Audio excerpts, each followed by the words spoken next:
This workout is 4 sets, 2 minutes and 30 seconds on, 2 minutes and 30 seconds off. You will do 5 double dumbbell devil's press, 18 calories for the men, 14 calories for the women on the rower, into AMRAP ring muscle ups in remaining time. This workout is in week 4 of our open prep cycle in TTT Compete, and the focus of this workout is to maximize your ring muscle up reps. For those that are really competent at ring muscle ups, you may want to pace the devil's press in rows so that you can do big sets of ring muscle ups, especially in the earlier sets. For those that aren't as good but maybe powerful, you may want to go faster on the devil's press in row and give yourself a little bit more time to do the muscle ups. And for those that may not have ring muscle ups but still want a high quality workout, you can always check out our intermediate path where we have progressions for ring muscle ups and bar muscle ups if you do not have any. Or for those that maybe only have singles, we also have progressions that we call our got some progressions that will allow you to have more endurance so that you're ready to crush the open. Let's go watch the demo. All right, it is week 4 of our training program for the open prep and quarterfinal prep cycle. And week 4 is a deload. And before we get into this workout, you can watch Lydia crush some devil's press.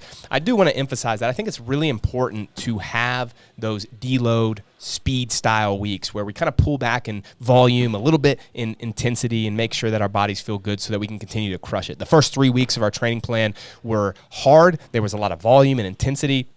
And so we're going to pull back a little bit, and then we're going to have another few weeks that are really hard and aggressive as we lead into the open and then again into quarterfinals. And if you're just watching this video, you don't follow a program, I would just encourage all of you to have a plan in your own training that allows you to have some deload style weeks where you pull back just a little bit so that you can focus on recovery and making sure that you're at your best performance every single time you train. Intensity and focus, intent in your training matters more than just a bunch of junk volume.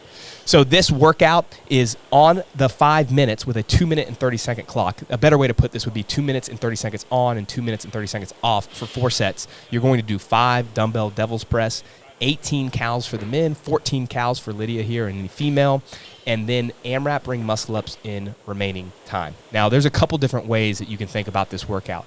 For someone like Lydia, who is a high-level gymnast, she is great at things like ring muscle ups or strict handstand push-ups. I watched her do 100 strict handstand push-ups in like less than 4 minutes, which is just absolutely insane. You can probably pull back a little bit on the devil's press in row and still maximize your score on the ring muscle ups. For those that aren't as good, you can take some risks by maximizing or banking as much time as possible for the ring muscle up. So in other words, maybe a really powerful male or female goes a little bit faster in the first part of the row. Let's say the first 9 cals, I'm at a really aggressive pace, and then you pull back just to bank some time so that you have an extra, let's say 20 seconds than maybe someone like Lydia, so that I can do a few more reps at the end of the workout. But you have to also keep in mind that could end up blowing you up. Now, for the people that are in our program, one of the things that I'll mention in our daily videos is I would like people to kind of push the pace a little bit. Even if you're thinking, I'm really good at ring muscle ups and I don't need a ton of time, I can do a couple big unbroken sets. I think it's worthwhile practicing this close to the open and this close to quarterfinals, what it's going to feel like to do muscle ups under fatigue. And for most of us, we know how much more challenging that is, even if you're good at muscle ups. Once you get that fatigue, especially muscular fatigue from the devil's press where you're going overhead and your shoulders are burning, that it's very challenging to do bigger sets or even to do small sets with short rest. You think about last year's workout in quarterfinals, that was the GHD sit-ups, pistols, and the ring muscle ups. Those that were even good at ring muscle ups really were exposed that didn't get a lot of practice to muscle ups under fatigue. So that's why this combo is here. And I would encourage everyone to kind of push the pace, see how fast you can move on the devil's press and on the row, and then get to the rings at hopefully the same time. And so she finished the devil's press in about 24 seconds. That was the same time as her first set. She's doing a good job of keeping that same pace. Good transition to the row. One of the things on the row that I think is really important in open and quarterfinal style workouts is finding a setting for your feet and the straps that allow you to get in and out quickly. And I know most people already think about this, but I can't even count the amount of times that I've seen people fumble with the straps or they can't get their feet in a workout because they didn't think about it beforehand, and it wastes time. And especially if you're someone that's trying to like make sure that you're right on the bubble to qualify for quarterfinals or right on the bubble to qualify for semifinals, every second's going to matter, every rep's going to matter. So getting in and out quickly is very beneficial. The other thing on the row, and you've heard us talk about this quite a bit, but I think the standard for good male athletes should be 3 to 4 pulls to get to your working pace. So let's just say my working pace is 1,400 calories per hour in this workout. In 3 to 4 pulls, I should be there. For female athletes, it should be 4 to 5 pulls for those that are higher level athletes. So keep that in mind and start practicing that. I have athletes that will do EMOMs on the row, or they'll do intervals, and I tell them that like that's one of the standards. That's a rule, is to make sure that they get to that point. Now, smaller athletes, those that aren't as powerful, it will be more challenging to do that, but still set yourself a standard. Maybe right now it's taking you 6 pulls, try to get down to 5, and then once you get to 5, try to get to 4. It'll help you, and you'll be surprised that once you learn how to do that, you get used to doing that, how it doesn't really tax. It's not like you're just jumping into a sprint to get there. You can actually have a couple smooth, aggressive pulls, and you'll be there. So Lydia got off the row at the exact same time. It's essentially taking her a minute to do the devil's press in the row, and then she has a minute to do the ring muscle-ups. She's starting off with a relatively big set, and then it looks like she'll give herself basically 2 more sets in the minute time, which I think is fair. I think that's a pretty good place to be. I mean, that rest was only like 8 or 9 seconds at most, and it's really hard to get back up on the rings in a faster time. Great job finishing that last muscle up. If this were a workout in quarterfinals, if they had something set up like this, making sure that you have some time to get up there, and even if it's, wow, she did 10 both rounds, which is super impressive, but making sure that you can get back up to the rings and get at least 1 or 2 reps on that third set matters a lot. So having someone there, like a judge, that can tell you, hey, you only have 10 seconds, you got to get back up, or being aware yourself to watch the clock and know that I have 10 seconds, I can still get 1 more rep, because, like we always talk about, every rep is going to matter in the quarterfinals or in the open. All right, this is her third set out of 4, and that one was actually a little bit faster. She did that in 23 seconds, so her pace is staying the same or a little bit faster on the devil's press. You can see what we were talking about on the last interval, how she's able to slide her feet in quickly. She did a great job there, again, getting her feet in.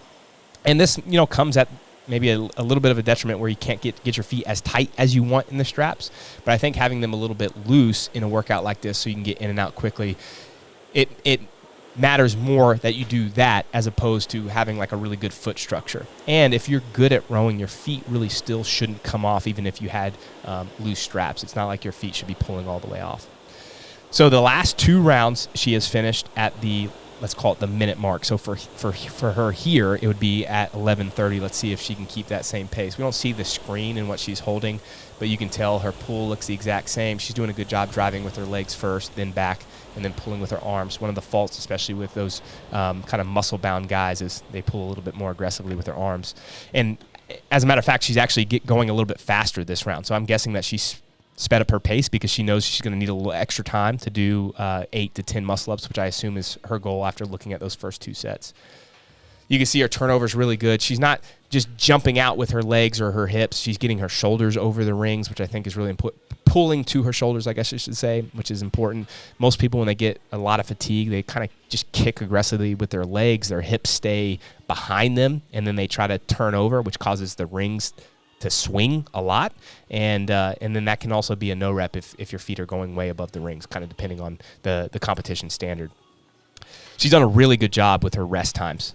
Every single set, she's done 1 bigger set, so I'm guessing anywhere from 4 to 6 reps, and then she's taking like I would call it a 7 to 10 second break, getting back up there, doing a smaller set, and then taking another 7 to 10 second break, and then finishing off. She looked at the clock there quickly. She knows where she's at, but obviously she's getting to failure now. But that was a really good last set. And that's another thing to think about is, should I take an extra 3 or 4 seconds so that I can get a rep, or should I take the risk? In training, take the risk. Like, always take the risk now so you know exactly how many reps you can get when the open and quarterfinals come along. And if you know you're going to retest a workout in open and quarterfinals, then you can take that risk again. But if you're not sure, then I think it's better to be a little bit more conservative unless you're on your last set or last round, last 30 seconds of a workout. All right, so we're in the last set. Lydia's been crushing these. Same speed. She did that in 24 seconds, so essentially the same time as the first 2. She's a little bit faster in that second one. We'll see if she is a little bit more aggressive on this row, knowing that this is the last set. I would encourage everyone to push the last set of this workout. Try to really ramp up the row, and then, like I was saying in the first set, see if you can handle the muscle-ups under fatigue. Now, at this point, she's already done, I don't know how many muscle-ups she got in that last set, but I'm guessing probably 7 to 8. So she's done 28 muscle-ups to this point in the workout. that's a lot of volume, and it's going to have a toll, especially for those that aren't great at ring muscle-ups, but that's why we're training it. That's why we have this set up so that you can push yourself. Okay, now we're going to get a good look at the row. So she's over 1,000 right now at 9 cals. Remember, she has to get to 14 calories. She's going to get off around the same time as her first 2 sets, basically taking her exactly a minute, maybe a little bit faster, yeah. And one more cal. All right, so she's 10 seconds faster than her last couple sets, doing a really good job. So with a minute left, let's see how she breaks up this last set of muscle-ups. Every single transition to the rings has been absolutely fantastic, 3 or 4 seconds. I always say this, for those that have listened, you know that I say transition to the next movement as quickly as possible and then break up as needed once you get into the movement. I'm still a huge fan of that. Her muscle-up, the swing actually still looks really, really good, but you can see what's going for Lydia, and this is normal, I think, both males and females, but more so for female athletes, is the dip out of the rings. And so if that's you, if you're someone that feels really comfortable with your turnover, but your dip starts to fatigue quickly, or even later on in the workout, like she's already, again, done over 30 muscle-ups now, that's normal, I still think it's worth training. Like, so for Lydia, she's a high-level gymnast. Why not train the dip in the ring, the matador, the parallel bars, Russian-style dips, any other pressing variations that put you in shoulder extension? And she's doing all of that, but just I'm talking to the person that's like her, who's really good at muscle-ups but maybe struggles with the dip. Those are things that you can do in your training to help you get a little bit better at that. Awesome job by Lydia. I'm going to guess she was in the high 30s. Let's see here. Wow, she did do 10 on all 3 of that set. So 38 total muscle-ups. Let's see if anybody can beat that.